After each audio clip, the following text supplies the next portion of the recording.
Ramai, Gus Miftah pernah akui, belajar etika dari Gibran. Sosok Miftah Maulana Habibur Rahman alias Gus Miftah masih ramai jadi perbincangan. Terbaru warganet membicarakan pengakuan Gus Miftah pada Januari 2024 lalu. Saat itu baru saja digelar debat keempat Cawapres.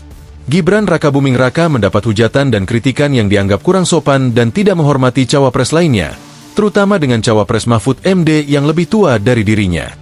Banyak pihak yang menyoroti sikap Gibran tersebut. Beberapa kritikan yang muncul karena sikap Gibran dalam debat dianggap tidak memiliki etika dan tidak menghargai pengalaman dan kedudukan Mahfud sebagai tokoh politik senior.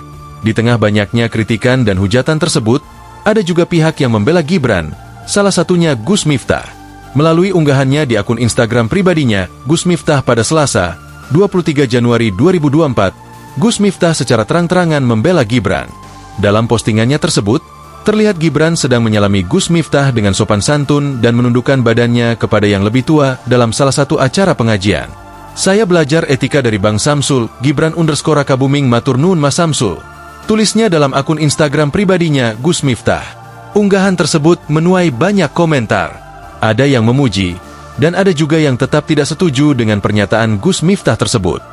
Belakangan unggahan tersebut kembali jadi perbincangan setelah Gus Miftah dianggap tak punya etika merendahkan penjual es, Sun Haji.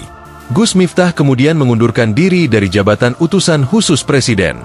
Kepada Bapak Presiden, saya mengucapkan terima kasih yang setulus-tulusnya atas amanah dan kepercayaan yang telah diberikan kepada saya, ujar Miftah, Jumat, 6 Desember 2024.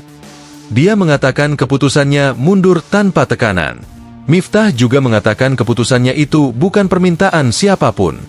Download Tribun X sekarang, menghadirkan lokal menjadi Indonesia.